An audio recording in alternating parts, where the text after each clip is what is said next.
Guys, तो आज हम लोग एक बहुत ही इम्पोर्टेंट चैप्टर लेकर आए हैं जो कि हमारा होगा लाइट रिफ्लेक्शन एंड रिफ्रैक्शन। इससे काफ़ी ज़्यादा क्वेश्चन पूछे जाते हैं हमारे बोर्ड एग्जामिनेशन में, ठीक है। तो चलिए आज हम लोग ये स्टार्ट करते हैं। आज हम लोग कुछ बेसिक पार्ट देखेंगे इस चैप्टर का, ठीक है, तो जो कि काफ़ी इंपॉर्टेंट है। उसकी डिफिनीशन भी काफ़ी बार पूछे जाते हैं। चलिए सबसे पहले हम लोग स्टार्ट करते हैं लाइट के बारे में। तो लाइट आखिर होता क्या है? Light is a electromagnetic radiation that can be detected by the human eyes. Light का एक इलेक्ट्रोमैग्नेटिक रेडिएशन है जो कि डिटेक्ट किया जा सकता है बाय द ह्यूमन आइज, ठीक है। ह्यूमन आइज के हेल्प से जो हम लोग डिटेक्ट कर पाएंगे ऐसे रेडिएशन होते हैं, उसी को हम लोग क्या कहेंगे? लाइट कहेंगे, ठीक है। अब सेकंड पॉइंट हमारा आता है लाइट एनर्जी। लाइट एनर्जी होता क्या है? It is a kind of energy having ability to make type of lights visible to human eyes. ये क्या होता है? एक तरह का ऐसा एनर्जी होता है जिसके पास ऐसा एबिलिटी होता है जो कि हमें अलग अलग तरह के जो लाइट्स आते हैं उसे हम लोग विजिबल कर सकते हैं और हम लोग पहचान सकते हैं कि ये किस कलर का लाइट है, ठीक है। तो वो उसे हम लोग लाइट एनर्जी कहेंगे। अब हमारा इस चैप्टर का जो दो मेन टॉपिक है वो हमारा है रिफ्लेक्शन और रिफ्रैक्शन के बारे में। तो सबसे पहले हम लोग स्टार्ट करेंगे रिफ्लेक्शन ऑफ लाइट। तो इसका हम लोग आज इंट्रोडक्शन देखने वाले हैं। रिफ्लेक्शन ऑफ लाइट आखिर होता है क्या? देखिए, it is a phenomena of bouncing back of rays of light when it is incident on reflecting surface. एक ऐसा फिनोमिना है रिफ्लेक्शन ऑफ लाइट। क्या होता है उसमें? Bouncing back of rays of light. Rays of light जो है वो बाउंस बैक करता है when it is incidented on reflecting surface. जब वो किसी रिफ्लेक्टिंग सरफेस पे जो है इंसिडेंट करता है उसके बाद जो वो बाउंस बैक कर जाता है, उसी फिनोमिना को हम लोग रिफ्लेक्शन ऑफ लाइट कहते हैं, ठीक है। तो इस डायग्राम से आप समझ सकते हैं। अब जो है इसमें कोई कंडीशन नहीं होता कि स्मूथ सरफेस ही होना चाहिए या फिर रफ सरफेस होना, ठीक है। इसमें किसी भी सरफेस पे जो है वो रिफ्लेक्शन ऑफ लाइट हो सकता है, ठीक है। तो एक एग्जांपल मैंने प्लेन सरफेस का दे रखा है, एक एग्जांपल मैंने रफ सरफेस का दे रखा है। प्लेन सरफेस पे देख सकते हैं रिफ्लेक्शन ऐसे होगा, रफ सरफेस पे भी क्या होगा? रिफ्लेक्शन होगा, ठीक है। तो अब हम लोग पढ़ते हैं, नेक्स्ट टॉपिक है हमारा लॉज ऑफ रिफ्लेक्शन के बारे में। तो चलिए वो डिस्कस करते हैं।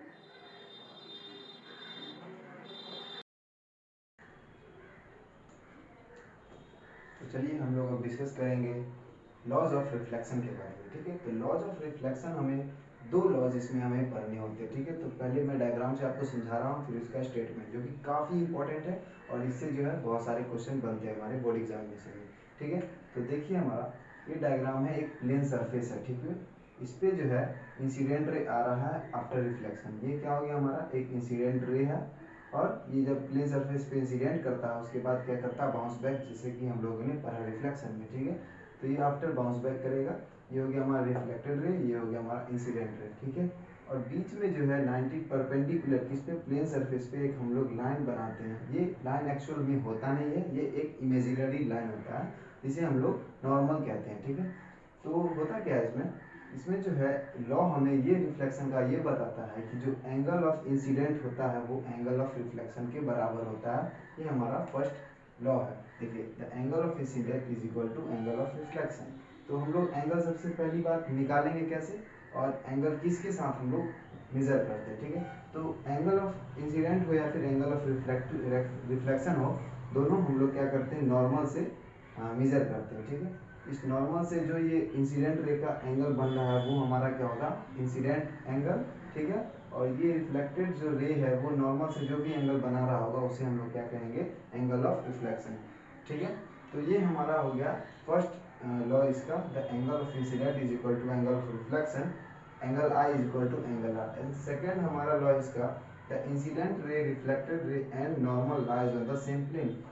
जो तीनों रेज होंगे, इंसिडेंट रेज, रिफ्लेक्टेड रेज और जो हमारा नॉर्मल है, ये तीनों क्या होगा? एक ही प्लेन पे लाई होगा। एक ही प्लेन मतलब क्या? जैसे ये व्हाइट बोर्ड हो गया, ये व्हाइट बोर्ड क्या होगा? एक प्लेन हो गया।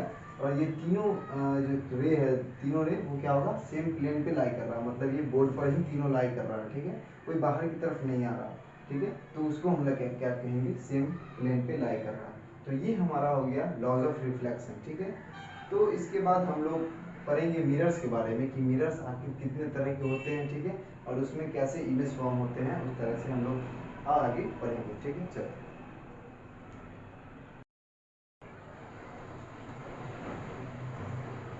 तो चलिए अब हम लोग मिरर्स के बारे में देखते हैं कि मिरर्स कितने तरह के होते हैं, ठीक है। तो मिरर्स जो कि सभी घरों में यूज होते हैं, आप लोग तो जानते ही होंगे।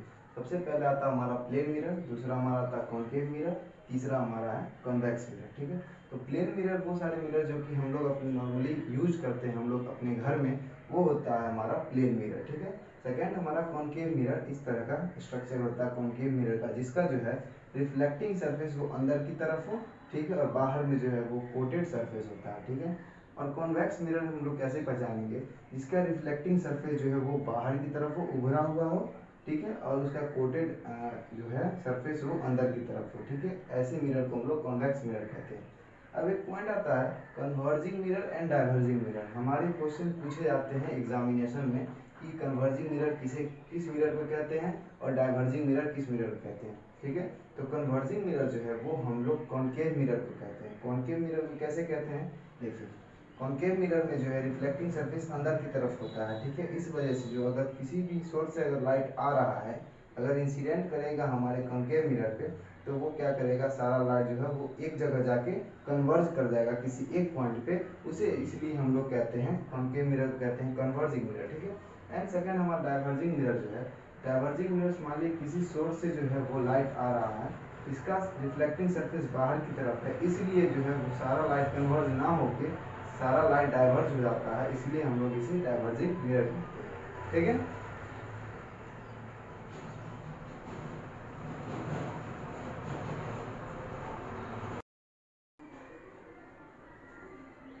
ठीक है, यहाँ तक क्लियर है। अब बात आती है कॉनकेव मिरर और कॉन्वेक्स मिरर की। तो अगर आपसे कोई पूछे कि कॉनकेव मिरर होता क्या है, इसका डिफिनेशन क्या है, तो आप कैसे बोलेंगे, कॉनकेव मिरर जो है एक स्फीयर का पार्ट होता है, ठीक है। कॉनकेव मिरर क्या होता है, किसी भी स्फीयर का पार्ट होता है, देख सकते हैं। अगर हम लोग इसे पूरा ड्रॉ करें तो ये एक स्फीयर का पार्ट होता है, ठीक है। अब हम लोग इसके कुछ कंपोनेंट्स देखेंगे, ठीक है। तो इसमें कंपोनेंट्स आते क्या है, इसमें कंपोनेंट्स आते हैं कुछ हमारा, इसका एक स्फीयर है तो इसका एक सेंटर भी होगा, ठीक है। एक स्फीयर है तो इसका सेंटर भी होगा, ठीक है, सेंटर होगा। इस सेंटर से हम लोग अगर यहीं पे इसे ज्वाइन करें तो ये हमारा क्या हो जाएगा, ये हमारा इसका रेडियस हो जाएगा। तो इसी रेडियस को हम लोग कहते हैं रेडियस ऑफ कर्वेचर, ठीक है, रेडियस ऑफ कर्वेचर। और ये जो सेंटर है हमारा, सेंटर इस पॉइंट को कहते हैं हम लोग centre of curvature. Radius of curvature कहते हैं इस डिस्टेंस को, ठीक है, इस डिस्टेंस को कहते हैं हम लोग रेडियस ऑफ कर्वेचर। और इस पॉइंट जो है, ये सेंटर जो है, इसको कहते हैं सेंटर ऑफ कर्वेचर। कर्वेचर मतलब क्या, एक होल स्फीयर होगा, उसका सेंटर है, ठीक है, उसको हम लोग सेंटर ऑफ कर्वेचर कहते हैं, सेंटर ऑफ कर्वेचर, ठीक है। अब इसमें हम लोग देखेंगे यहाँ से लेके यहाँ तक जो मिरर का पार्ट होता है, इसे हम लोग कहते हैं अपर्चर, ठीक है। क्या कहते हैं इसे कहते हैं हम लोग अपर्चर। तो ये सब पॉइंट आप ध्यान रखिएगा, काफ़ी बार पूछे जाते हैं एग्जामिनेशन में, ठीक है, कि अपर्चर का क्या डिफिनेशन है, रेडियस ऑफ कर्वेचर किसे कहते हैं, सेंटर ऑफ कर्वेचर किसे कहते हैं, ठीक है। तो ये सब आप पॉइंट्स याद रखिएगा, ये सब काफ़ी इंपॉर्टेंट पॉइंट्स है, ठीक है। तो आज के लेक्चर में हम लोग यहीं तक रहने देते हैं, ठीक है, मिरर्स के पार्ट तक। एंड नेक्स्ट लेक्चर में जो है वो हम लोग रिफ्रैक्शन का टॉपिक देखेंगे, ठीक है। रिफ्रैक्शन काफ़ी इंपॉर्टेंट टॉपिक है और काफ़ी बड़ा भी है इस चैप्टर में, ठीक है। तो आज के लिए इतना ही रहने देते हैं। अगर आप लोग चैनल पे नए हैं तो प्लीज़ चैनल को सब्सक्राइब कर लें, क्योंकि आगे ऐसे ही तरह का लेक्चर आपको मिलता रहेगा, ठीक है। तो थैंक यू फॉर वॉचिंग।